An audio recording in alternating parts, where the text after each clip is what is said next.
Good evening. Thank you for attending tonight's planning board meeting for the town of Ossining, April 29th, 2015. Let us start with the Pledge of Allegiance.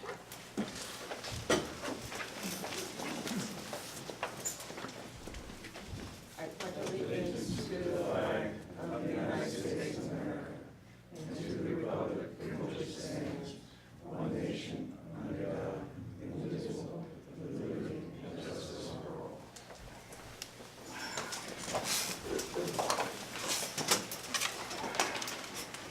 Thank you. Tonight we have one item on our agenda, the Highview Farm scoping document. We'll first begin with a brief summary from Mr. Stoneman on the scoping document and the addition. Then we'll move to our attorney and our engineer. After that, we will move to our board members and any comments they may have. And then, after that, we will speak to the applicant and open it up to the members of the audience. All of our comments we ask should be based upon the scoping document so that we can move through the document and start to finalize it, so we can move to the next step. Okay, Mr. Stoneman. Do we have a microphone available tonight? No. I'm sorry. Okay. I'll try to speak up, and there are seats up front here if people can't hear me. We took the applicant's scoping document and with double underlining and strikeout have shown additions and deletions and other things. I had the benefit of comments from the planning board, and there was some other correspondence as well. And what we have here is a fairly lengthy document at this point. It's currently 16 pages, single-spaced, and just to sort of walk through the general headings of the document anyway, it's really kind of lengthy to go through word by word. We have some general guidelines, and then we have a description of the proposed action and the approvals that are required for the proposed action. And then we get into the scope of the document itself, and by law, you have to have a cover sheet on the draft environmental impact statement. So we have provided information as per Part 617, the DEC's guidelines relative to putting together an environmental impact statement, which explains what has to be included on the cover sheet. There has to be a table of contents, and the first official chapter is actually an executive summary of the document, of the DEIS, which will talk about the proposal, the alternatives, the potential adverse environmental impacts, mitigation measures, and the executive summary also includes a list of approvals and permits required for the project. Then, second chapter is a description of the project, and the project is described in great detail as per the scoping outline. And then chapter 3 is pretty much the meat of the matter. There are a variety of what we're calling impact issues, and I'll run through the impact issues. And in each case, the DEIS has to describe the existing conditions, the potential environmental impacts, and the mitigation measures for the environmental impacts. So the first issue area is wetlands, and we have several paragraphs which describe how to go about describing and evaluating the existing conditions, the potential impacts, and the mitigation measures. The second issue area is topography and steep slopes. The third is stormwater management and subsurface water. The fourth is vegetation and wildlife. Then comes historical and archaeological resources, and once again, the scoping outline outlines how to describe and evaluate the existing conditions, the potential environmental impacts, and the mitigation measures. After historical and archaeological resources, we have infrastructure and utilities, land use, zoning, and community character, which deals with visual impacts as well. Then traffic and transportation, And then the next area is community facilities, then fiscal impacts of the project, cost-benefit analysis, that kind of thing, and then construction impacts. And all of those have to be evaluated in terms of existing conditions, potential impacts, and mitigation measures. And there's a substantial amount of detail as to how to go about doing that kind of work. And then chapter 4 is required by seeker. It's a chapter on adverse environmental impacts that cannot be avoided if the project is implemented. And then chapter 5 is possible alternatives.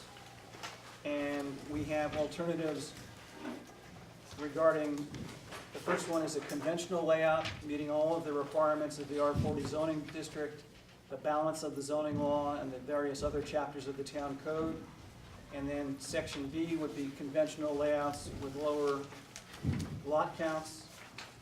And then section C is a variety of different cluster alternatives. Alternative D includes an open space corridor link to the Peekskill Briarcliff Trailway. Section E has to do with alternative project access.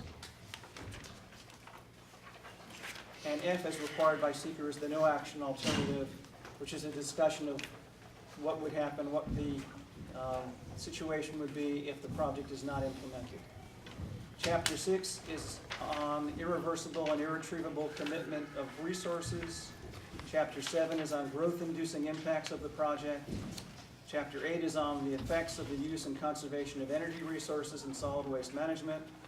And then we have technical appendices regarding such things as the natural resource studies, the stormwater pollution prevention plan, the water and sewer system reports, the traffic study, the phase 1 and if needed phase 2 cultural resource reports, and then all of the various seeker documentation needs to be included in the appendix as well. And then lastly, all official correspondence related to the issues discussed in the DEIS. So that's just a synopsis, and I'm hoping that most of you have copies of the draft scoping outline, the first draft of the planning board's scoping outline, and if you don't have one yourself, perhaps you can look on with someone else. Thank you, David. Sure. Wayne, do you have any comments for us on the scoping document tonight? No, nothing other than to say that David's firm in preparing this document, I believe, followed the law, body of the law, as far as what needs to be included in this document. And it seems to be a very complete document from the standpoint of what's legally required. Thank you. Dan, do you have any comments on the Yeah, document? as far as the utility stuff, I think it's all been covered, from aqueduct, stormwater, and looking at the adequacy of the existing water and sewer, so that's really my focus, and we'll evaluate that as the report is prepared. Thank you. So now we're going to have the board members introduce themselves, and if they have any comments they would like to provide on the document, we'd ask that you do that tonight. I can hear you, but not everyone can. Can everyone just speak a little? Okay. Okay. You may want to move up. No, that's good. So, there are seats here too. Okay, would you like to start? Sure. My name is Gareth Tuffham, and I sent a couple of preliminary comments regarding the draft scoping document that David sent around. And I'll summarize those now, or some of them anyway. So under Chapter 3, Section A, wetlands, it was stated that it should follow, if necessary, the U.S. Army Corps of Engineers processes. And I wondered whether or not the New York State DEC regulations could be more appropriate. There's been a lot of discussion among the Environmental Advisory Council over the course of the last year about these two different sets of standards, and there are some significant differences.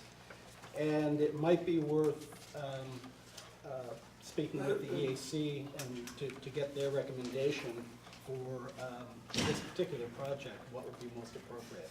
So that's something I would like to have considered. You want a response at this point? Sure, if you think a response now would be.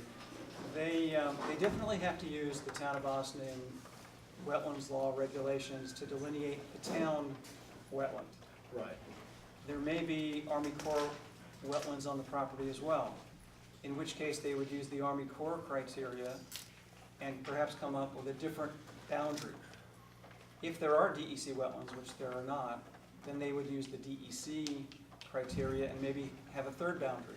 So the criteria are different, and if it's an Army Corps wetland, they have to use the Army Corps regulations. And we know it's a Town of Austining wetland, so they've got to use the Town of Austining wetland delineation criteria. Okay. So Okay. depending upon who has the jurisdiction, those would be the criteria that would be used. Okay, if there's no New York State jurisdiction in this case, then the Army Corps sounds right. That would be In the the Army past, Corps we- and the Town of Austining. And the Town of So there may be two different Okay. boundaries. There had been a discussion about trying to modify the Town of Austining regulations to adopt one or the other as our standard approach, but that's not yet been done, so we have to go with what Not is yet. currently But in that place. could occur during the, what you're talking about now could occur during the process of the applicant preparing the DEIS, and if that happens, the applicant would be bound by the new regulations, the new local regulations. Very good. Under page 6, chapter 3, section C, stormwater management, I believe that there should be an addition with the headline historical flood occurrence. And I would recommend that a detailed history of flooding along the North State Road corridor be prepared. There has been significant flooding there in several of the major storms in the last couple of years. And I would recommend that a study show by description and map delineation the flooding from storms Floyd, Irene, and Sandy at the least. And that they should make reference to newspaper accounts as well as any technical reports that have been prepared by the town, county, state, or the federal agencies involved. I know FEMA was involved in some of those cases. Why don't I confer with Dan about that? Okay.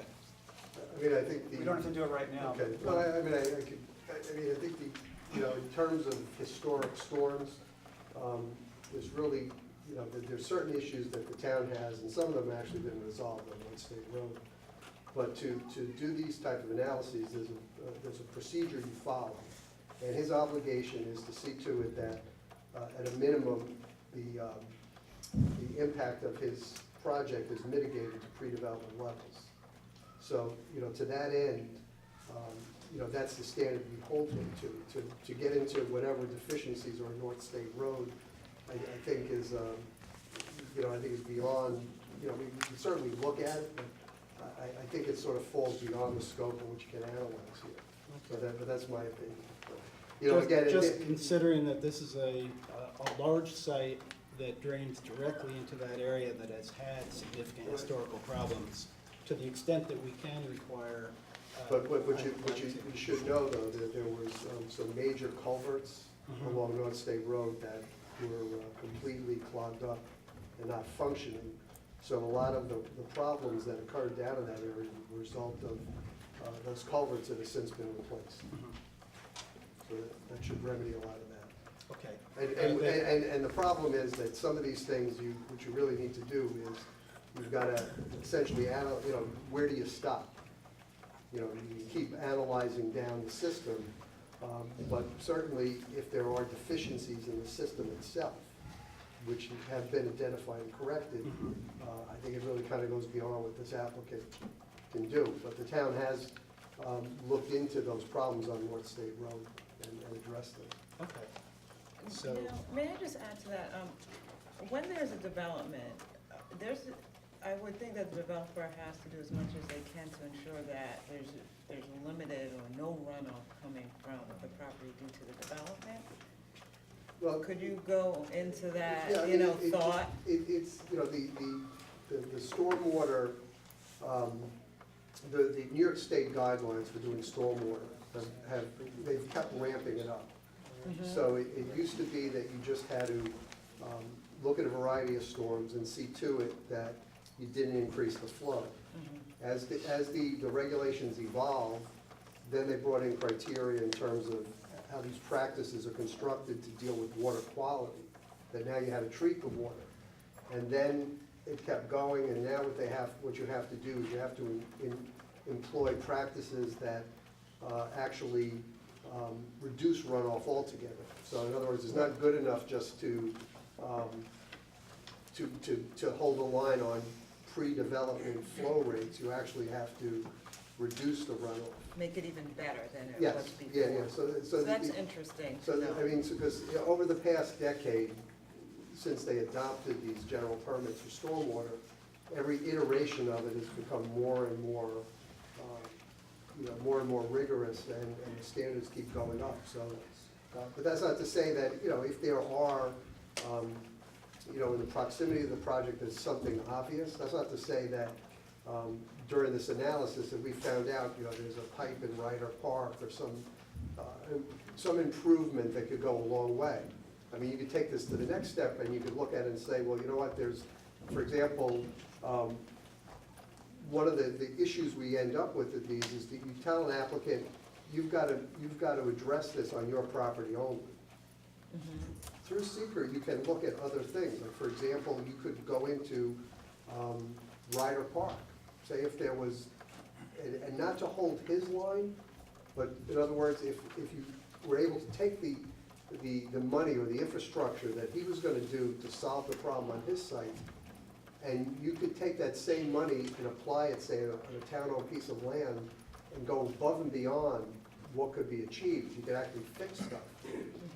That's the kind of thing where, but, that gets sometimes difficult to work out, but in going downstream, those are the kind of things you can look at, these sort of Okay. regional solutions. But to some extent, then you do that, then you really need to begin to do a more holistic view of your infrastructure and where your bottlenecks are and where you can do things to correct existing problems. Okay, We made sure that on page 6, we say that all stormwater management practices have to comply with the DEC regulations, right. which deal with quantity and quality, and the DEC regulations are more stringent than the town of Austin regulations. And that's why I wanted him to flesh that out, to know that, so that everyone understands that it can actually be better through this development. These issues can actually be improved through this development. There's definitely drainage issues up in that neighborhood, and to the extent that we're aware of them, and to the extent that we can design a drainage system to make sure those things are addressed, that, there's the sort of the holistic view of going down to North State Road and all that, but there's more of a local issue where there's some issues, and, to that end, there's certain things that could be done to correct those existing problems. Okay, thank you. Number 4, on page 6, under chapter 3, section D, vegetation and wildlife. By the way, I apologize for a misspelling there. Excuse me, on page 6, chapter 3D, vegetation and wildlife. In addition to the rare, threatened, or endangered species, as mentioned, the species listed by the New York State DEC as of special concern, I think, should also be included. And as there are many examples of endangered, threatened, and special concern species that are of a wide variety of types that are rarely considered, such as aquatic macroinvertebrates, little bugs that you would find underwater and such. I would recommend that we explicitly state that the animals that should be considered must include mammals, fish, insects, reptiles, amphibians, birds, and plants. To explicitly state the list so that some of the lesser members of God's creation are not forgotten, such as the bugs. So that's just a matter of explicitly stating something that is probably covered by the word all, but I would rather not assume that things would be forgotten. Under page 7, chapter 3, section E, historical and archaeological, I believe this should state that the project site will be analyzed via phase 1 assessment, as you said, but to include a ground-based observation by a certified archaeologist.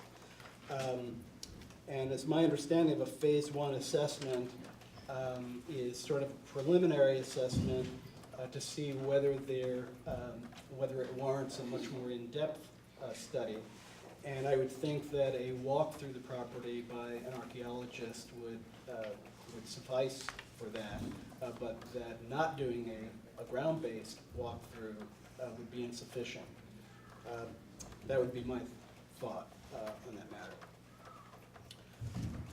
On page 14, under chapter 5, possible alternatives, I think there should be a new letter, E, suggesting a raised platform walkway through the wetland with educational signage that forms a pedestrian through path from Ryder Park to the Peekskill Briarcliff Trailway, protected under a conservation easement. Some of those are mentioned in some of the other alternatives, but this sort of brings them together in one alternative, or a piece of an alternative that I think would be very desirable. Page 15, under technical appendices, within the existing parentheses should state, including wetlands, soils, vegetation, all animals including fish, terrestrial and aquatic macroinvertebrates, birds, amphibians, and reptiles. Again, the same issue there, just to explicitly state the variety of animals that need to be included. To this memo that I sent out earlier, I'd like to add 2 things. One is that to explicitly state that in water quality analysis that a phosphorus, nitrate, nitrite, and ammonia analysis should be done. And that may already be stated in the New York State DEC water quality regulations. I don't know, I didn't look. If it is not, then I'd like these very minimal water quality measurements to be made to give us a baseline to compare future analyses to. So post-construction, this can be done, and it would be useful to see whether nitrogen and phosphorus fertilizers, for instance, are coming off of the developed property. Without this baseline, there would be no way to tell if there was a problem with runoff. Lastly, I wanted to backtrack a little bit on something that I said at the last meeting, where I was wanting the requirement for a full-year hydrological study. Since that time, myself and members of the EAC have talked to quite a few professionals in the field, ranging from biologists and many engineering professionals. And while the biologists tend to remain firm that full annual cycle studies should be done, almost to the person, the professionals in the field think that it is adequate to do the analyses to do meaningful analyses without a full year cycle, but that they must be done during appropriate times of the year. for, you know, the animal, plant, and water studies. So given that as long as they're timed properly, I don't think that the annual studies are needed. So I wanted to just state that. So one last comment I'd like to make is in response to the letter that Mr. Weckstein sent today in response to the scoping. And if I may, I'd like to just read this. Could we do that once the applicant has made their comments, and then you can respond to those comments? Perfect. So that everyone understands what you're responding to? I think that makes sense. Okay, thank Good. you. So Thank you for all of your thank you very comments. much. I'm sorry, Yes. I thought you were going to go on to Greg. Yes, I was, just wanted to say something first. Please do. If I could. I think it's important for the public to be aware that every single member of the planning board commented on the applicant's draft scoping outline already, and their comments have been incorporated into this version of the draft scoping outline we're going over tonight. So, Yes, I'll go, I was going to say to member McWilliams, I know he's commented. Yes. Do you have any additional comments? No, I'll just kind of go over what my key comments were. Again, my name is Greg McWilliams. My comments really had to do more with conceptual type things. And the memo that I had written to David and Ingrid last week, I'll just kind of read it very quickly, excerpts from it. Under Chapter 1, Executive Summary, the executive summary should provide a description of proposed common open space, its potential for common passive use, and specifics about maintenance of said open space, roadways, common site improvements. It's been implied that there's open space with the cluster scheme, but as to how that's used or not used, with specifics, how it's maintained, and everything else, including the roadways, I think that should be included in the executive statement. There should be some verbiage on that. The other thing is Chapter 5 under possible alternatives. Proposed cluster development alternatives should be presented that include possible variations in lot size in addition to lot count.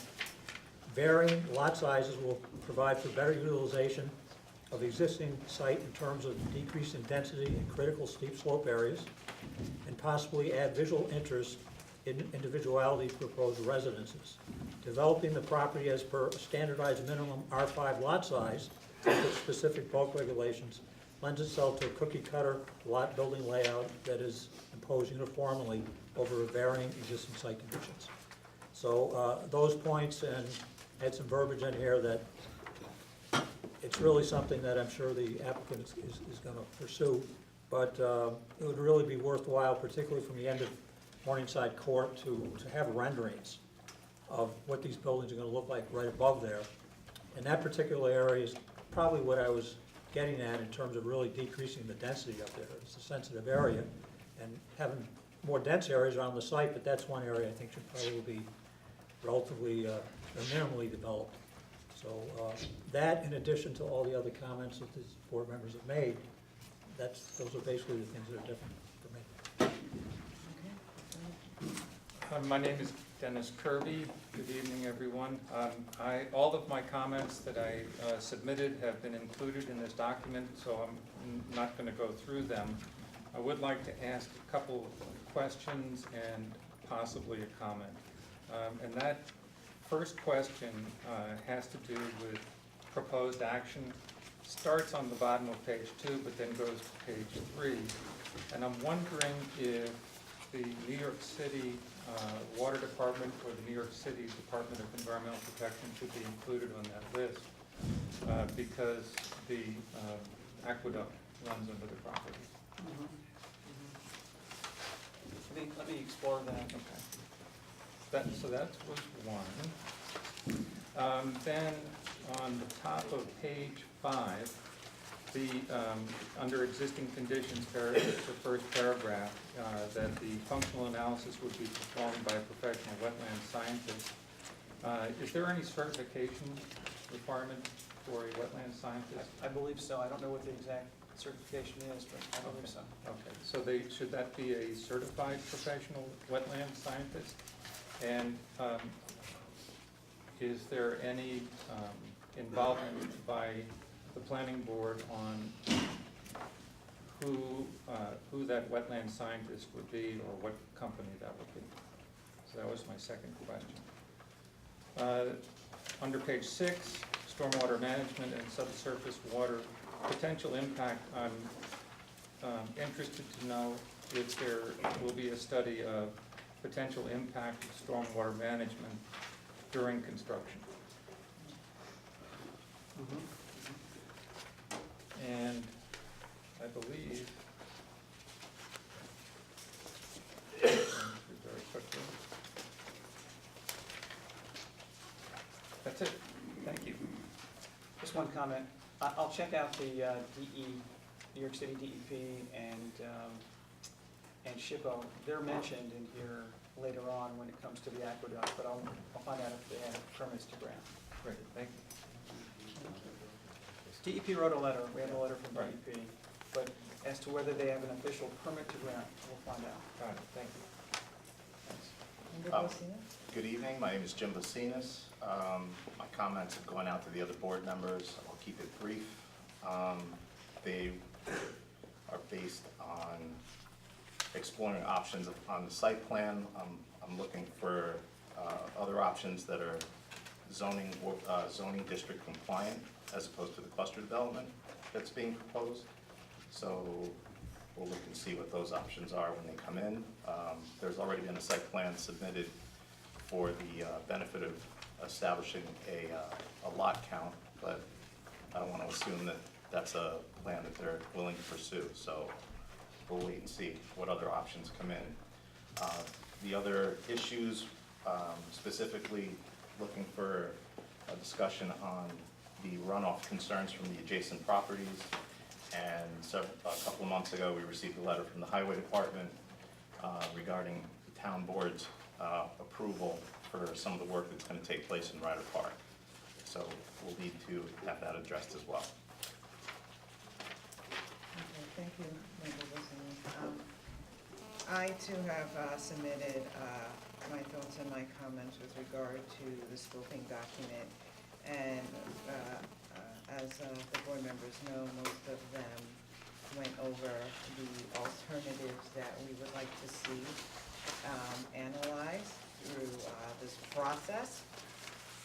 And obviously the conventional subdivision and the clusters, looking at a number of different lots, 10, I think, 15, etc., so that we have a good idea of what all different types of alternatives would look like for the board.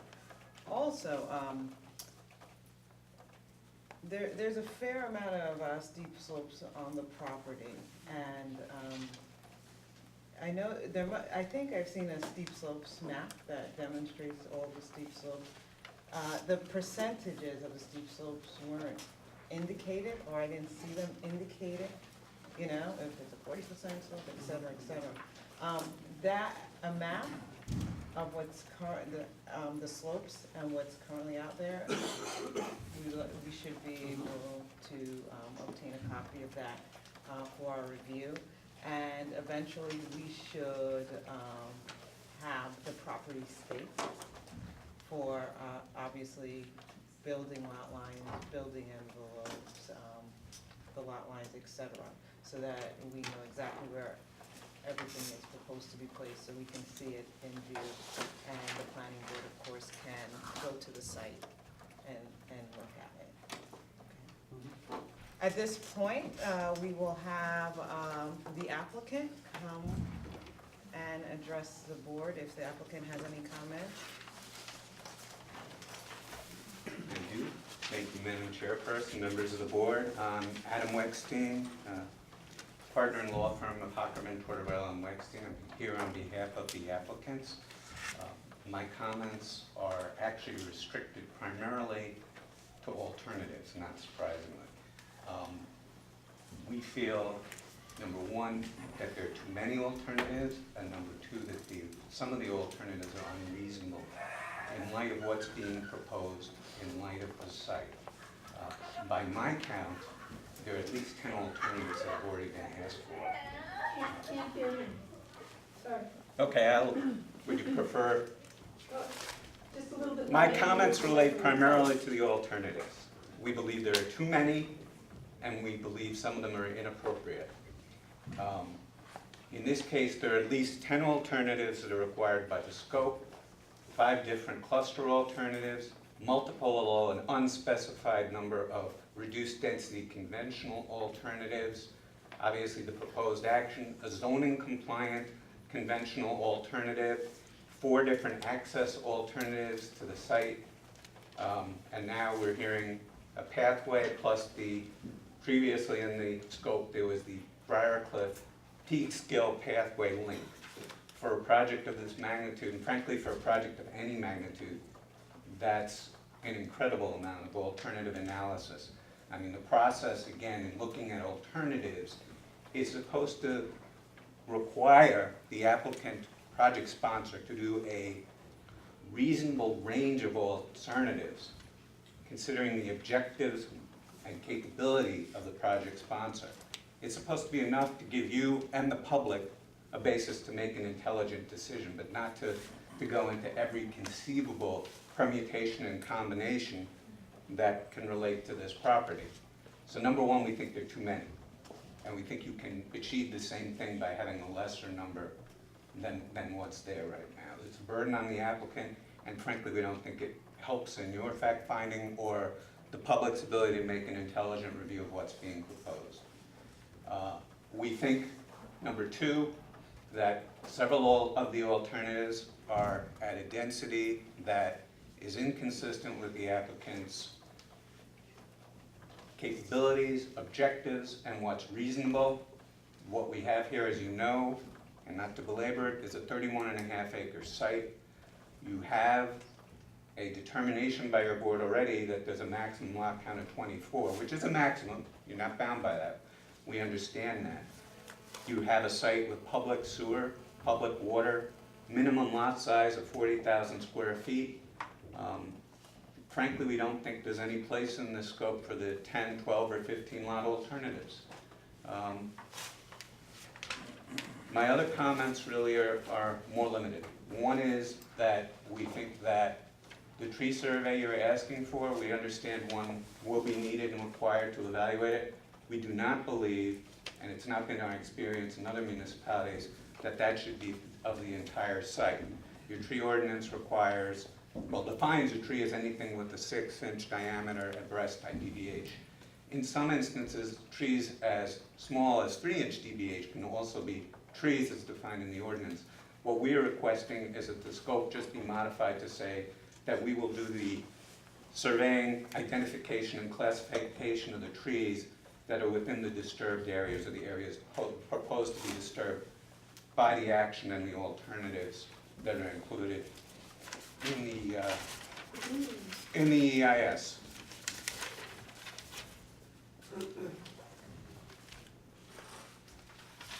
On traffic study, again, in speaking to our traffic consultant and seeing what's been done when we have done these studies in the past, for residential developments, traffic generally is not looked at on weekends. That's for commercial or institutional uses. It's not normal practice. It's obviously your board's decision whether you want to see that, but we don't think that's appropriate in this case. The final mention, and I skipped this when I was talking about alternatives, and probably from our perspective, one of the most important ones is the alternative that's requested for access through Newcastle. And we would object to that because, number one, the Newcastle piece is not part of the subdivision, has never been, doesn't have connected utilities, isn't functionally integrated into it. Number two, with the exception of a small piece, is not owned by the same entity. It's owned by a different entity. So we don't think it's appropriate. We think that the alternatives that we have been asked to show for access, which would be Morningside with emergent, well, what we're proposing, which is Tabano and emergency over Morningside, Morningside with emergency over Tabano, and a through road are the appropriate 3 alternatives for access. And I thank you. Thank you. Okay, Are there any department heads, chairs of boards who would like to come to the front and address the board at this time?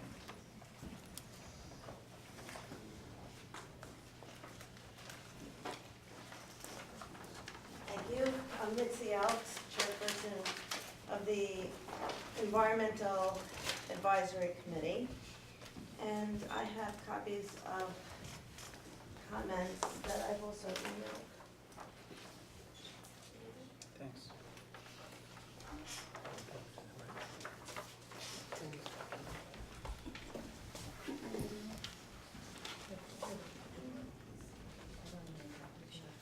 I don't know if they have copies.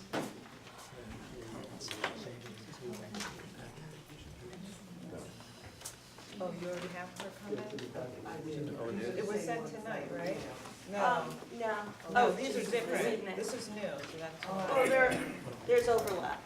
But what I'd like to just start with is really just to state for the record that there are ordinances in this town, there are state, federal, whatnot, regulations, laws that aim to protect the environment and the residents of communities regarding runoff, regarding biodiversity. I'm not gonna go on, but these regulations apply to a gamut of various different sites and locations. And for the record, this site, from the get-go, and has always been very high elevation, surrounded by highly developed communities with respectable homes, very respectable homeowners, and respectable businesses along North State Road. And we're even going to travel down Route 100, down to Briarcliff, down to the Tree Streets, down to Sleepy Hollow. All of these areas are affected by this very sensitive, unique piece of property. And that is really to be very much emphasized in the review, in the approach, and I speak as an environmental protection person for the community. That is an issue that really should stand out and stand out as a priority when approaching this development. And it really needs to be stated and emphasized because I think it's lost in translation. It's not just wetlands, it's not just steep slopes, it's towering over the entire Picantico watershed. And it also happens to have an aqueduct so many feet below, but there are many communities and populations impacted by what will transpire on this site. And it needs to be taken seriously, and I think it should be in the description more profoundly that this, Could we go through, I wanna make sure that. well, that's you're- not my job. Huh? No, I wanna make sure for the record. Of because what is yeah, in this So report? that we can just, Yeah, quickly okay, go through- I'll Or start I with can that. just go through, I can go through it. Donna was gonna go through it. I really Okay, you're just gonna go want- through it, okay, cause we I'm wanna just make saying sure. for the record, Okay, that this property should be also described as unique in that it's next to a park and that it's a very high elevation, I guess I've gotten my point okay, across. so Ms. Shari, okay, you're Thank going you. to communicate what's in this? Yeah, by page. Okay, please, yes, thank you. Thank you. Yes, I'm the nuts and bolts of it here. So, I would just like to comment, we did present Could you say your comments. name Donna and- Sharrett, I'm with the Environmental Advisory Committee for Town Blossoming. And Mitzi Elts is the chair of the environmental, okay. So we just had some further comments that we'd like to have considered. Okay, for this, so I would go based on pages 3 and 4, based on the document that the planning board is drafting. Sorry. So pages 3 and 4 of the planning board's first draft with mitigation, project description. We would like to see plans and a timeline for any ongoing maintenance of our proposed mitigation. That would be, we'd like that included. Okay.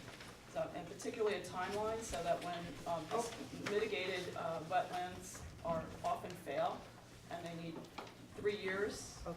or so to maintain. Okay. So that's what we like.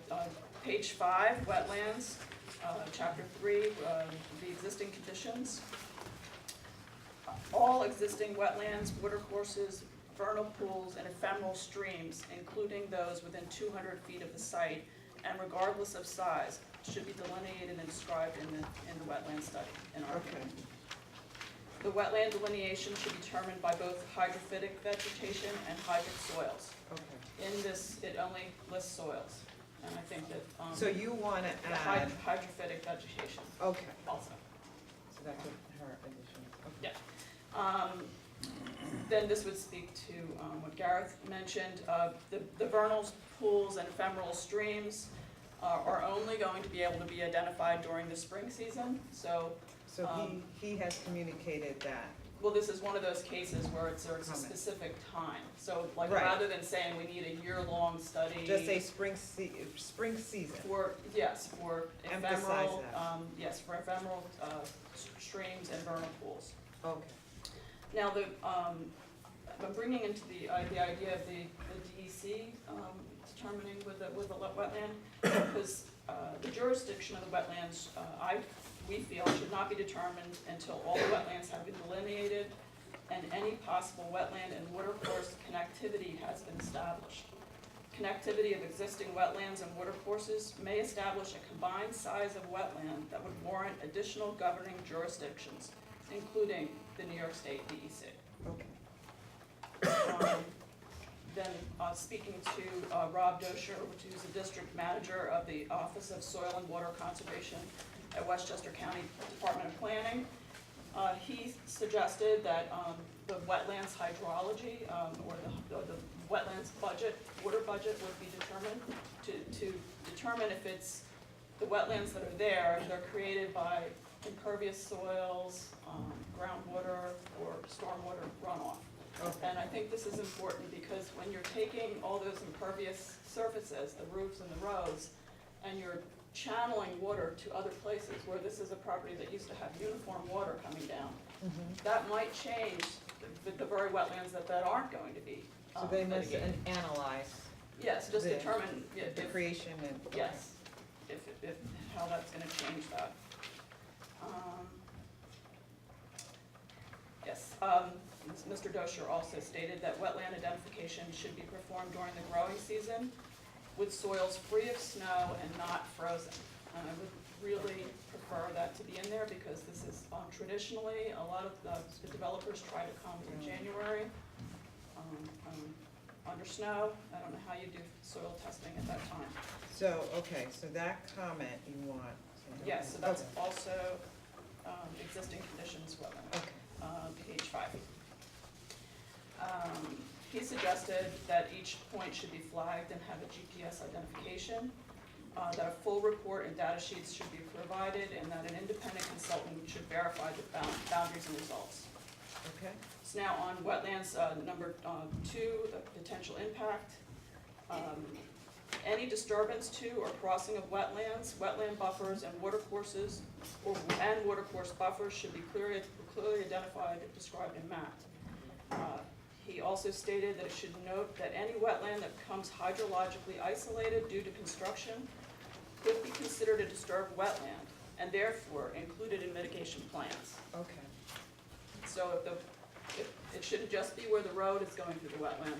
If they're cutting off part of the wetland and it becomes isolated, then where the road goes through and that part that becomes isolated through should be construction. considered in the mitigation Okay. process. All vegetative cover that is anticipated to be lost due to construction should be listed and described.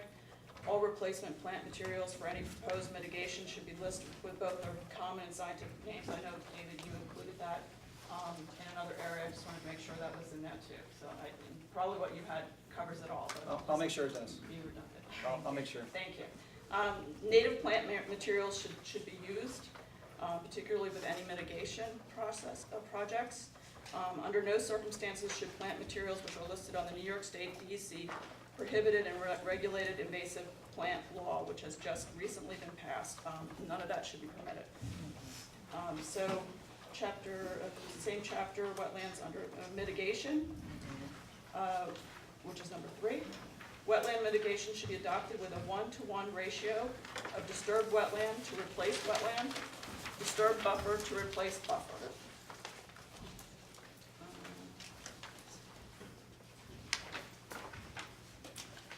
Mitigation should be provided as feasible to address any significant adverse impacts to the habitat or species resources.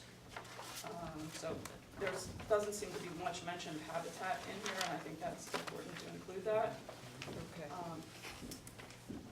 And again, I just wanted to, there's another paragraph here which says the same thing. If there is a mitigation, there should be a time determination of how long that's going to be monitored and maintained. And then we request a description of the proposed plans and methods that will be employed to ensure a zero influx of road and lawn chemical runoff into the wetland and upland areas and all habitats. And then I cite a resource here, but so chapters, pages 6 and 7, stormwater management, vegetation and wildlife, existing conditions for the stormwater. Stormwater analysis should be done during the wet season when soils are free of snow and not frozen. We request a couple studies. One which Mitzi mentioned is just the runoff into the North State Road area. And we discussed runoff and how it's supposed to Right, so work this with is, development. this is that, so I don't need to go into that Okay. anymore. And then a Pecanico watershed history study is requested to include all those things that Mitzi spoke about. Water quality study, which Gareth had spoken about, so I don't need to go into that too much, Okay. but all those things, the phosphorus loading study and all that, Okay. is something that would be very important, I think. So under potential impact, which is number 2, the Canico tributaries should be included in the watershed maps, and to include those which flow through the town of Newcastle. So just north of the Morningside Court area, when you're driving on Morningside Drive, you can see a big waterfall coming down. I'm The guessing, impacts to that. I'm guessing Okay. that starts at Highview Farms, because Okay. where else would it come from? And that comes through the town of Newcastle and then works its way down to North State. So that's not on the watershed maps that I've seen, so Okay. it seems like there are additional tributaries. One comes through my backyard, so, and that's not on the map, so I think that all of them need to be included. Now we're going on to vegetation and wildlife, existing conditions. All natural habitat and community types on the site should be identified. All species on the U.S. Fish and Wildlife and New York State DEC threatened and endangered species. Gareth went over that, so I don't need to go into that too much. But mainly, we'd like the habitats considered. Because, for instance, I spoke to Sandy Doran, is a biologist with the Department of the U.S. Fish and Wildlife, and I spoke to someone at Cornell Department of Ornithology. So in those situations, it's going to be really hard for the applicant to get somebody there to identify some of these things. But you can identify habitats, and that's something that I think is important. For instance, when they were doing the Tappan Zee Bridge, they determined that bats would possibly go into the trees that were being cut down. So trees were not allowed to be cut down except from October 31st to March 31st, so that there would be no impact to the possibility of migrating mammals. Plant identification should include both early season spring ephemerals and later season plants for the most accurate assessment. That, again, it speaks to the timing issue. Tim Post, Freshwater Wetlands Program Manager with the New York State DEC, stated that online vegetation and wildlife mapping resources are not intended for definitive analysis and should not be used during any part of the review of this proposed action. Okay. Almost everything that we've seen that comes in front of us, they use something called the resource mapper. And this, the head of the wetlands program manager says that that is not accurate. Okay, we can note that. Yeah, the resource mapper is just very general, very general. Right, so that It's sort of shouldn't be a used. first cut, but Well, we're they- talking about yeah. studies being done, Right. actual studies being done. Right, because that's usually on their application, so. Basically, he's saying if someone's been on the property and they notice something, then it goes on the map. But if no one's been on the property, it would not be on the map. Fair statement. David Vinge, Director of Environmental Planning at Westchester County Department of Planning, stated that landscaping changes to include the amount of tree canopy proposed to be lost and any disruption to wildlife corridors which would result from the proposed action should be considered. In this, I'm just learning about the tree request. I think that it would be important to know all the trees, a complete tree survey, because not just where they're being proposed, because if there's trees just beyond the range of where the disturbance is, the roots could be disturbed, and it also would change what the wildlife corridors are. So the next, chapter 3, vegetation and wildlife, habitats should be considered. Plans and methods that would be employed to protect plant materials not permitted for removal to include, but not limited to their complete root systems should be described. Proposed plans and methods that will be employed to reverse soil compaction due to construction activity within permeable areas should be described. Because that would definitely impact how the roots uptake, particularly on old trees. Mr. Cardell stated the introduction of light into the nighttime environment is known to affect the normal distribution of night-flying food resources for nocturnal species. Determination of the amount of nighttime lighting should be made and the potential impacts of this lighting to wildlife species. To address potential impacts on existing bird migration patterns, specifications for all proposed outdoor lighting should be provided. And particularly, it would be requested to use warm LED lights if the LED lights were going to be used, so not to impact lighting. But we would like the specifications of that. Okay. He also suggested that in any kind of mapping of the plans, that the potential light trespass on adjacent properties be illustrated. So if it's going to impact one of the neighbors' houses, from street lights or housing lights, like that should be known. I would also, the ASA would also like to know if any of that's gonna disturb some of those habitats that are possibly outside of the developed area. And then I talked about the tree removal. And we're finishing up here. Mitigation of destroyed or impacted habitats should be proposed. On the traffic and transportation, I live on Morningside Drive, so I just have I would suggest that the weekday morning would be 6 a.m. to 9:30 a.m. I mean, there's a lot of people drive to New York, the trains to New York, so 6 a.m. is more appropriate. And the weekday afternoon, we have buses starting to come through, so I would say 2:30. Okay. Start that. And then on page 13, construction impacts. The impacts on wildlife and vegetation should be included. Thank you. You're welcome. Okay, do we have any other members, department heads, or chairs of our committees who would like to speak? Okay, now we're going to open it up to the public, and I ask that the comments relate directly to the scoping document so we can complete the document, because as you know, we're under a timeline. So, and when you come to the front, I would ask you to clearly state your name, the street that you live on, and make a comment. So,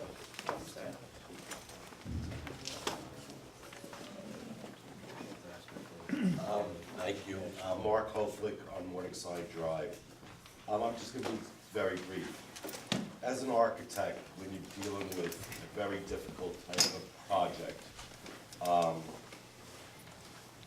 it's sometimes nice to have a topographical actual model of this entire space built, small scale, with all the different, showing the clusters, the conventional, and even something where you could even have this element, this model, show water running off it.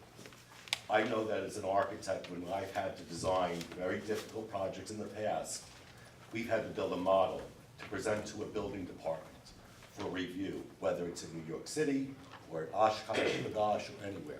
Something like this, where you have 30 acres, of which approximately 10 are wetlands. I personally think that the planning board and the zoning board in the town should request something like this, so that we, the citizens who live on Morningside Drive, actually see it. That, I'm just keeping it very brief. I think it's something that should be really added into this document. Thank you very much. Okay, thank you. Thank you. My name is Wendy Masterman. I live at 10 Morningside Court in the town of Ossining. I'm a member of the Concerned Citizens of Ossining. I've been asked to present some items that we feel should be included in the DEIS. Much of it I took out of the EAC, so I'm gonna kind of cut through it here and there. I have reviewed both the scoping document and the EAC report. And I guess this was supposed to be included, but there were many things that were not included from the EAC report. I wanted to say about the existing conditions on the wetlands, I believe it's page 5 in the scoping, in your scoping document, where page 3 of the EAC report recommends that a wetland study include all existing wetlands, not just existing wetlands, but all, and water bodies, including water courses, vernal pools, ephemeral springs within 200 feet of the site regardless of size. And in the draft scope, it only mentions wetlands and water bodies, and I think they all should be studied, as the EAC does. The comment by Rob Dosher about the mitigation of wetlands is not a good practice and does not usually work. Extensive analysis and study are necessary to complete this, and more often than not, the new wetlands do not function as intended. We would like to request that an alternative be put in, that placing a bridge over the wetlands that is proposed on Tavano, which would, if the road goes through it, could cause the hydrological isolation and could affect everybody. So I would like that alternative. We would like to request that. Under wetlands, right. Under stormwater management and subsurface water, I'd like to speak as an owner of a business on North State Road. And all the water problems are not fixed, and some of them are not even in Ossining, as we talked about before, the waterfall that comes down through the Highview Farm property, down through the Carrie Chapman house, down, and if you look on North State Road, after any big rain, it's flooded. Now, we're lucky our area is not. We did a lot of work to when we built our building, so because we knew of the water problem, so we're very lucky there. But you go up a little ways and it's very, very affected, and I think that really does have to be looked into. We would like to identify, have the applicant identify and describe existing drainage patterns on the site and within surrounding off-site areas located within the same drainage basins. Include evaluation of the drainage problems on neighboring properties adjoining the proposed development. Include perk testing on all adjoining properties, since the perk performance could be affected by the new drainage patterns. We'd like to have an evaluation of the existing farmers' drains running through the proposed development and how water flow will affect neighboring properties. There are farmer drains that run all the way down to Ryder Park. The gentleman who did the road from Morningside Court told me that when he put through every 10 feet, there were the drains running. And we've been told by Mr. Ciarcia that Morningside Court should never have been built. So I'm wondering what we're thinking with this 31 acres that are now being considered. We'd like to we would like to have you document how stormwater from impervious surfaces, including exposed rock, will be directed and controlled during the construction phase and after construction is complete. In addition, document how post-development pollutant loading would be addressed. Post-development areas should include a best estimate of impervious surfaces from buildings, rooftops, roadways, parking lots, driveways, and sidewalks. In addition, we would request that all of the items in the EAC about stormwater be included in this document. They are not included in there as of yet. I'd like to address the historical archaeological resources. The houses on Tavana Road are included on the historic home tour given by the Ossene Historical Society. Known as Robinwood, it was a development of 21 homes designed by a single architect. I would like to request that the following be included in the scope. And this is a request, I spoke to someone from the Historical Society. Study and submit for evaluation the Tavana Road houses as a potential historic district. With the proposed extension of the cul-de-sac, it should be considered as part of the project site. The environmental impact of these properties needs to be considered. Interestingly, a longtime resident of Tavana Road recalled the discovery of a human bone on the property approximately 30 years ago. Historical records should be reviewed to determine if there were Indian burial grounds in the area at that time. The proposed cluster plan shows that these will be 2-bedroom homes, which are totally out of character with the neighborhood, where all the homes are 3, 4, and possibly 5-bedroom homes. Under the section Land Use, Zoning, and Community Character, I would like to request the following be included. Show on the proposed development plan how the character of the neighborhoods will be preserved, such as the replacement of trees that are consistent with the existing forest on the site and on neighboring properties. Describe size of replacement trees, comparing them to sizes of removed trees. Cluster sketches show roads at the end of Morningside Court, leaving the circle in place. These streets have a cul-de-sac, this street has a cul-de-sac at the end of it. Document what changes will need to be made to the existing driveways on the cul-de-sac and at whose expense. In addition, provide documentation that shows plans for pedestrian safety, safe traffic patterns, and aesthetic appearance. The snow is typically piled up around the perimeter of the circle. With the circle as such removed, have the highway superintendent describe where the snow will be placed or removed to. Leaving the circle in place with the road running through the middle of it leaves an unfinished appearance of the most bizarre, unkept, and unfinished sort. Demonstrate why this will not negatively affect the neighborhood's appearance and the market for adjacent houses. Description and analysis of the visual character of the existing neighborhood. The sketch shows that these will be 2-bedroom houses. And I noticed in a few places the term feasible, if feasible. Who determines what's feasible? Thank you. Thank you. Okay. Mr. Janicki, please. Name. Bill Janicki, 12 Morningside Court in the town outside. I'm gonna have to do some fancy footwork to interleave what I have to say with what Wendy just said. I'm also from the Concerned Citizens of Ossene. For me, the cluster plan is a big step backward from the conventional plans.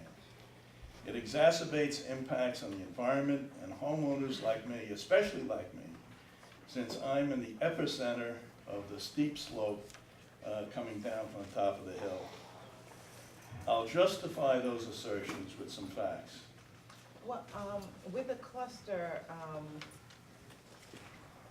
alternatives, we look at, a different lot counts, Yes. okay? So I just wanted you to be aware that under cluster, we're looking at lower lot counts. Right. Okay, Understood. okay. I was interested especially in Mr. McWilliams' comments about the top of Morningside Court, and there should be a clear understanding of the implications, both the cluster plan and the conventional plan, of what happens to the top of the court. I'd like to start with the general guidelines on page 1. The last bullet talks about All analysis in the DEIS shall be performed by professionals in their respective fields. We talked about certification for those professionals. But the question I have, multi-part question, is how will the analysts be chosen? Who will choose them? How will they be encouraged or required to maintain their neutrality? Encouraged, let's say. Should the town pay their fees and then have the applicant reimburse the town to try to remove a direct connection between the applicant and the analysts? Objectivity is obviously vital. When you go to trial, the trial is often decided by the choosing of the jury, and this is what we're talking about here. The jury are the analysts, is the analyst. We need a well-reasoned outcome. On chapter 2, I'd like to talk about the steep slopes and elevations. Description of the site C, it's on page 4. In past iterations in this effort, there have been discussions about blasting. There's no blasting mentioned in this one. However, I'd like to make it absolutely clear that we are totally opposed to any blasting in the area.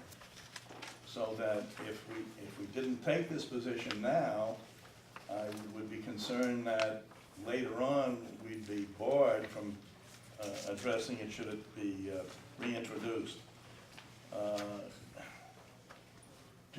Pneumatic jackhammers on large pieces of equipment can produce a lot of vibration affecting the homes in the area.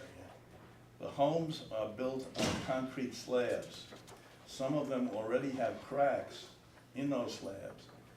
Heavy jackhammer work could make that worse, especially since the vibrations would be transmitted through the rock underpinning the soil that goes up the hill.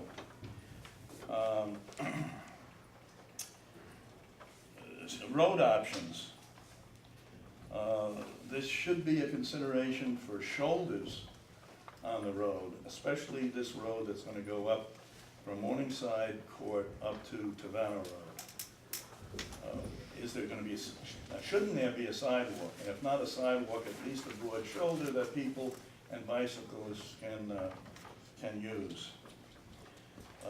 With the traffic coming down that hill or up the hill with limited sight distance, it's going to be very risky for pedestrians to walk on that road without proper protections.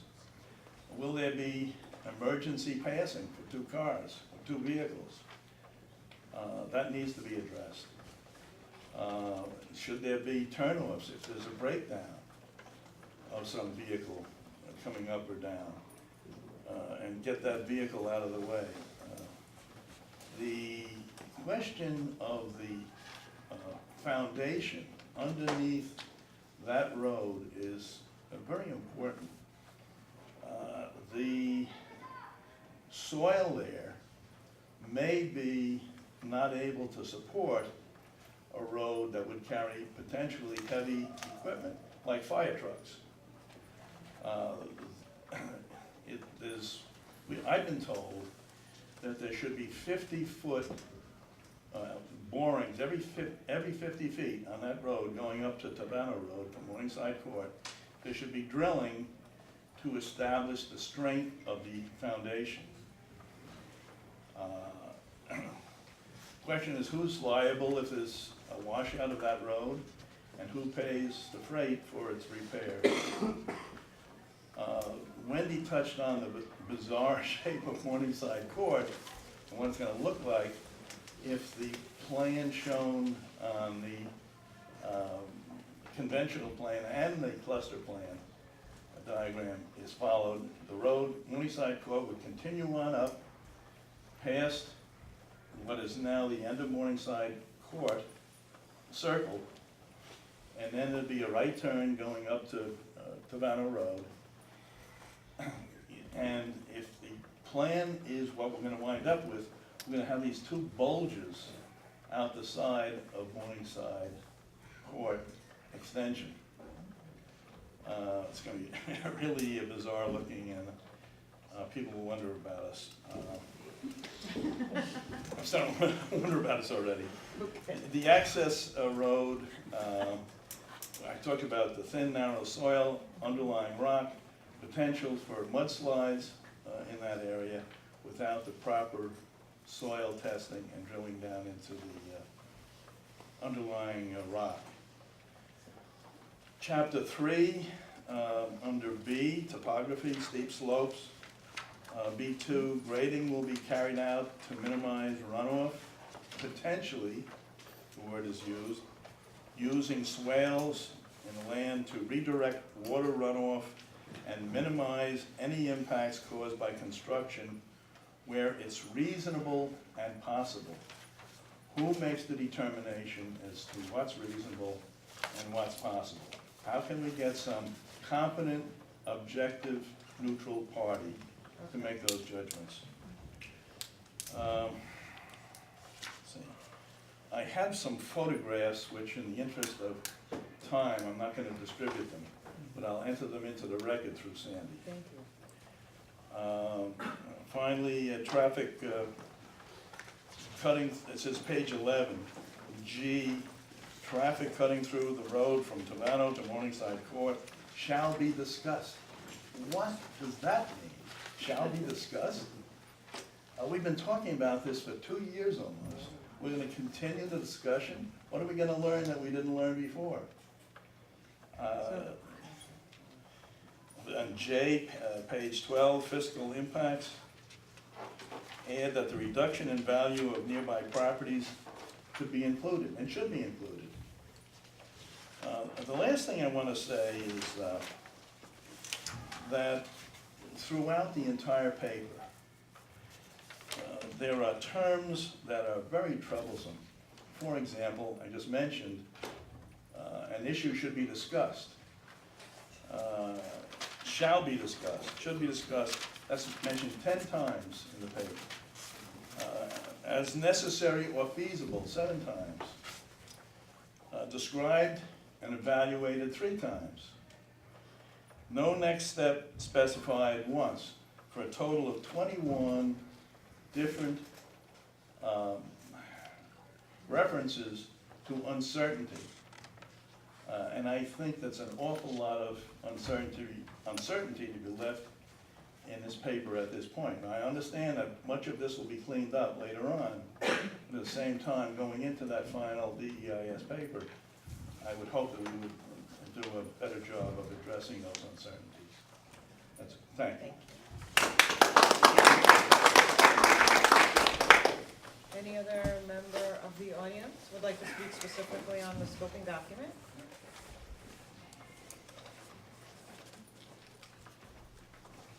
My name is Richard Szyminski, and I reside within the town of Newcastle on Edgewood Road, which is nearby Tovano Road. I guess you can call that the town outside the town of, outside. I have many concerns regarding the negative impacts which the Highview Farm Cluster development will have upon our neighborhood's quality of life and property values. I'd like to thank the planning board for allowing us to make our comments tonight. Clustering is inherently unpopular due to the inconsistent use of land relative to its surroundings. As such, the proposed R5 clustering will detract from surrounding property values, which are zoned R40. I live in an R40. I can pretty much anticipate what that will mean if it goes through. However, as we learned at the informational meeting that was conducted last year, property owners cannot legally be denied their right to cluster development of their property. Notwithstanding the existence of that law being what it is, the significant detriment to surrounding property owners is an additional consideration that must be taken into account. Clustering is not a concept that simply solves the dilemma for builders to squeeze maximum units onto otherwise unbuildable land.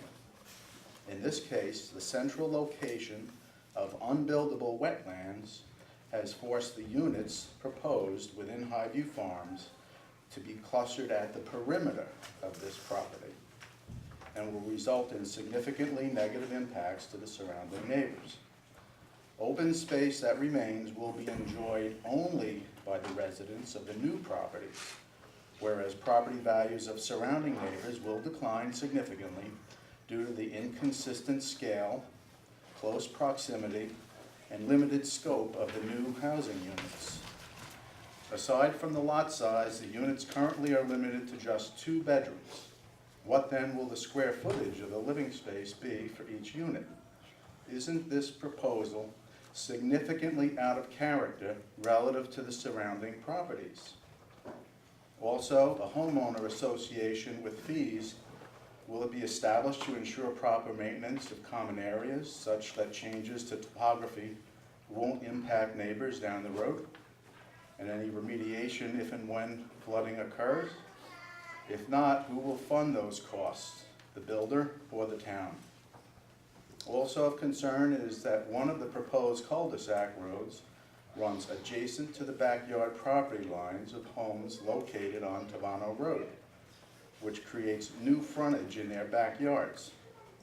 I request the Town of Ossing's Planning Department to investigate and advise the public regarding the legality of such an arrangement, and whether the developer in this case should be liable for the decreased fair market value of their residences due to having become surrounded with traffic and a resulting loss of privacy. Furthermore, according to the Ossining Town Code regarding street layouts, chapter, section 176-14, item C, minor streets shall be so laid out that their use by through traffic will be discouraged. Currently, the options proposed for Highview Farm vary with each other regarding the access to Morningside Court, such that a crash gate may, in one option, or may not be installed in the others. The intent for this gate needs to be clarified regarding whether through traffic will be allowed.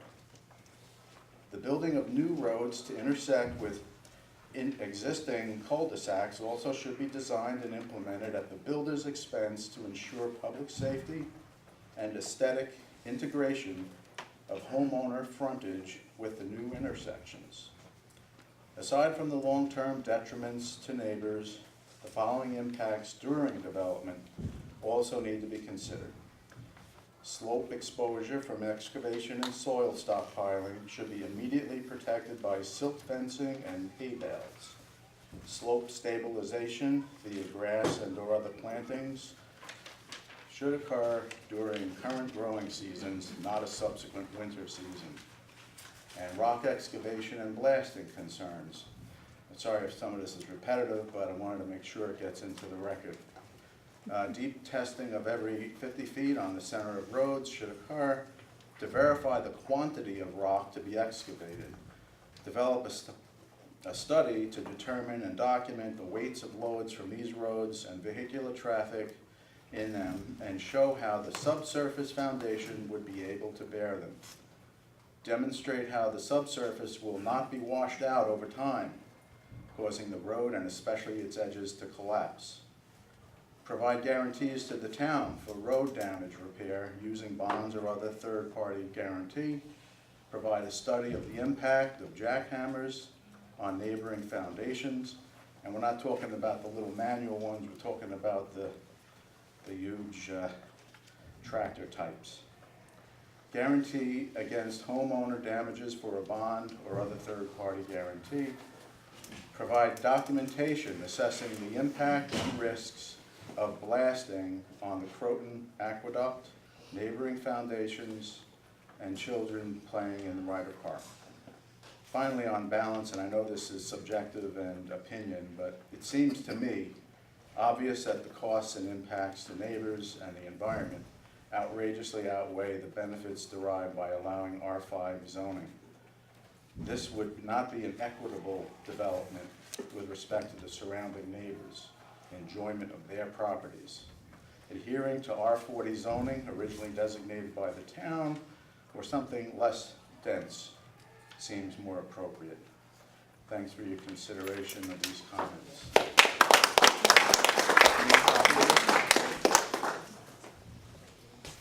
Is there any other member of the audience who'd like to speak?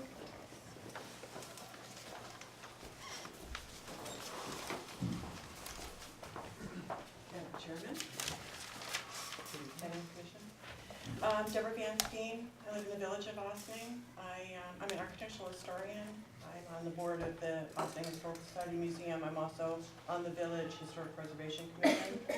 Just a couple of comments in the review of the scoping document. Page 7 under E for historic and cultural resources. This section needs to be supported by a report and not just limited to archaeological phase 1. And that report needs to be added to your list of appendices. That report also should be not only completed by a qualified archaeologist who meets the standards, but also an architectural historian. I also make note of the word help in there. That's not, should I say, an appropriate or professional term. The report should make recommendations which would then be submitted to SHPO for comment and concurrence in terms of their findings, and then SHPO would direct on additional work should it need to be done in terms of archaeology and historic architecture. I have for submission to the record a brief note I made up, drafted on the architectural importance of the Tabano Road passage. I just want to point out that generally, in terms of historic architecture, that a 50-year timeline is usually looked at in terms of what's evaluated. Since the houses on Tabano Road were part of a subdivision laid out in 1964, the houses themselves were built 1966 to about 1968. They will be coming into that 50-year range, and certainly would be 50 years by the time this project would be executed. So therefore, they should be considered as a historic property and in terms of the report. Just to make your lives a little bit better and not belabor it, I'll just submit this for you to read at your time.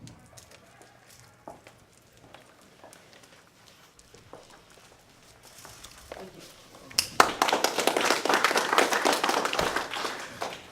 Do we have any other members of the audience who would like to speak? I had a couple questions, but I didn't keep my letter. It's just clarification that maybe Dave or Lynn can help me with. I noticed that in all the different documents that have been submitted, there's several different names for the applicant. Is there, in all the, there's the car wash, it's Zapico.com. Is there, do we have to use one uniform, or do we have to include all the documents? Sorry, it's the fact that in every document that's been submitted, Zapico, it's either Zapico Car Wash, Zapico Development, Zapico.com, Zapico. So I wanted to know if in the report there has to be a consistent name. Maybe the applicant's attorney should address that. Okay. Sure. Actually, the scoping document correctly has it. There are two applicants. One is Zapico Construction Co. LLC, and one is Zapico Car Wash LLC. There's approximately a 2-acre piece that's owned by Zapico Car Wash. The remainder is owned by Zapico Construction in us. Okay, so then this would address this? Both would be applicants. Okay. So when, there's on one page here, it just says Zapico, is that legally permissible just to shorthand it like that? And then just, I think we're, I don't, you know, I just, it seems like, I don't wanna, that's my I think observation. my attorney, we can clean it up so that Okay. the references are uniform. Uniform, okay. So my other question, and this is just also just a clarification, because I didn't really understand what this meant. Dave, on page 7, it says a tree survey will also be performed listing all town regulated existing trees. What does that mean, the town regulated existing trees?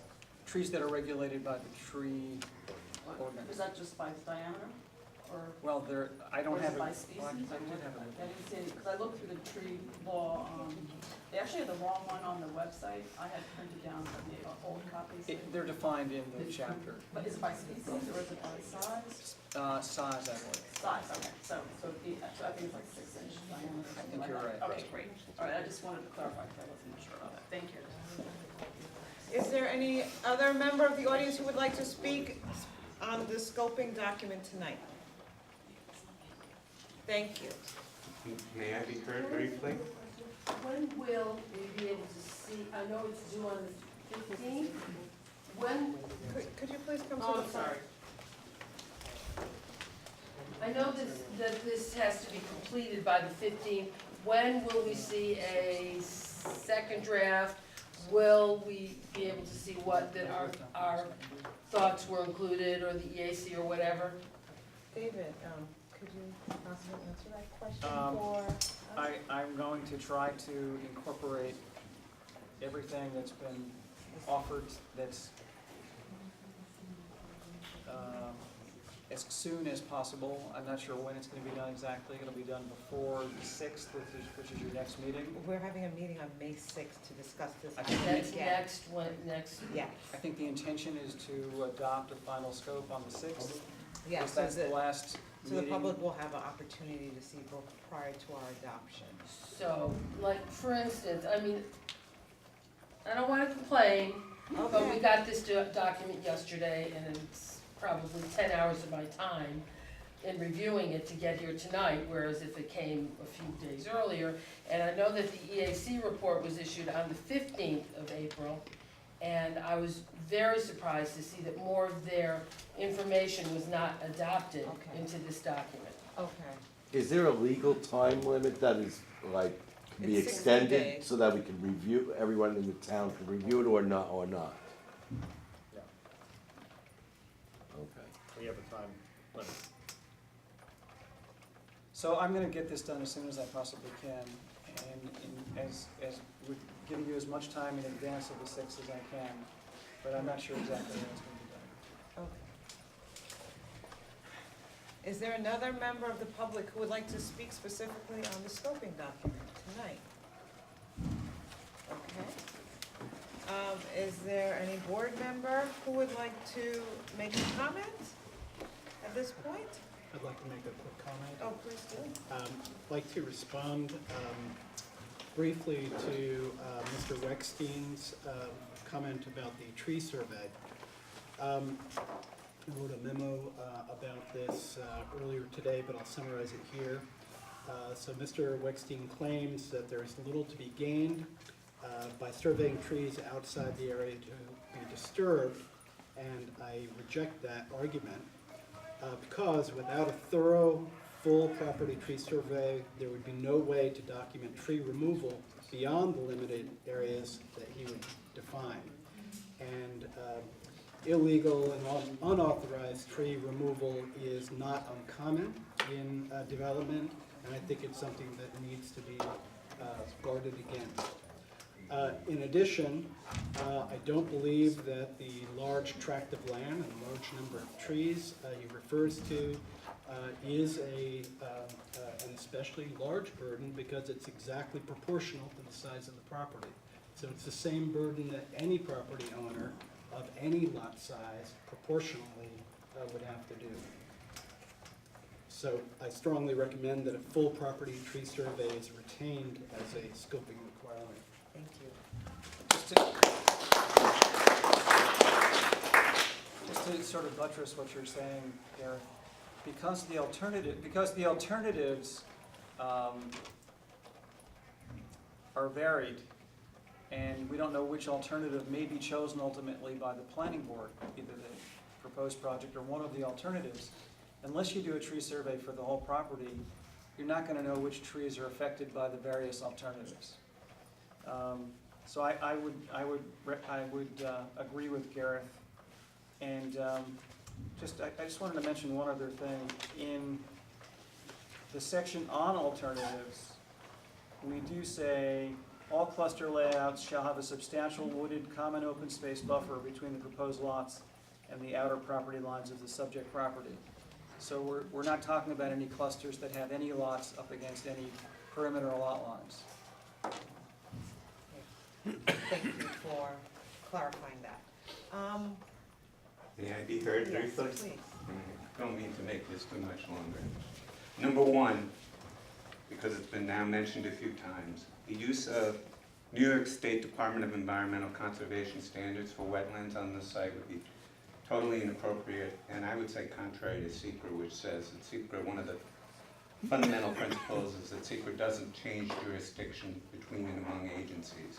You have your own wetlands ordinance, we have the federal wetlands ordinance, federal wetlands law, Army Corps of Engineer criteria, and that should be what's in the scope, nothing more, nothing less. There have been requests that we do studies of wetlands off-site, we do perk tests off-site. We only own our property.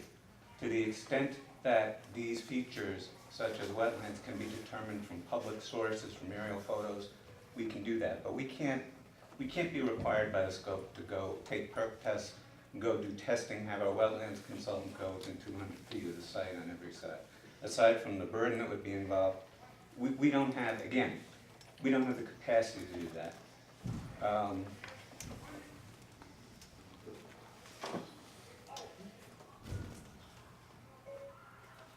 There are a lot of things I'd like to speak to, but I won't because I'm not an expert consultant. I will say on the tree issue again, on the survey, even if the board thinks it should be on the area of disturbance, I would ask that you don't require us to do it in the area of the wetlands, which is not being disturbed, because no one would suggest that we should be exploring alternatives of going into the wetlands. And if that happens, we are violating the law like anyone else in the community. And I would say anybody else in the community who is working on their property does not have to get a tree permit, does not have to survey their entire site. As a development, I understand there's a distinction. And finally, I would ask that you not, we've heard a lot of speaking here as to what people would like to see. I mean, the way I believe SECR works is our professionals look at it. They're the experts. They determine what's appropriate in the study. Within reason, you give them guidance. It's been asked, you're the jury, but it goes beyond that. Our consultants will do the studies. As you know, you will retain consultants to review those. Ultimately, we will have to reimburse you for that. So this isn't just us telling you things. And what we're hearing tonight from the public, and I don't at all mean to diminish their concerns, and I think all the issues have to be addressed, but I would ask you not to micromanage what these studies will look like based on what some of the people who have spoken tonight say someone else told them should be studied or in the study. If I ask somebody who's a third party a question out of context, I can get whatever answer I want. Maybe that's because I do bad things because I'm a lawyer. But the fact is that at the end of the day,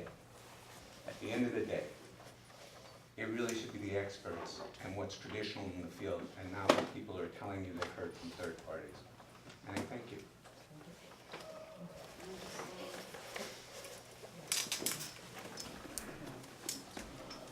In the town of Austining, wetland, chapter 105, wetlands, freshwater wetlands, watercourse, water body protection, 105.7, A to A1.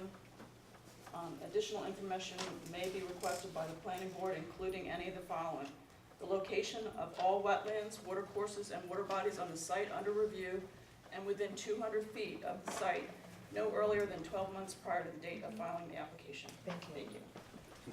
Okay, thank you all for all of your comments. At this point, David, we have a number of comments, some of them have overlapped. We'd like to include as many as possible in the document to ensure that we are taking a very strong look at our wetlands, our steep slopes, all of the environmental impacts that could potentially happen due to this development. And we want to ensure that there is a very thorough study through, obviously, this DEIS. So we look forward to receiving the updated document. And if you have any comments you'd like to share before we close the meeting, please do. No, I think I Need a daily copy of this, and Oh. probably want that. the stenographer. The stenographer, yeah.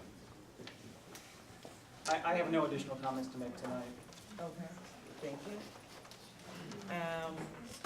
Thank you all for attending tonight's meeting. We've had a very productive meeting, and we believe the scoping document is going to provide us with all the information that we need to move to the next step of the DEIS. Have a wonderful night. Good night. Thank you very much. You know what?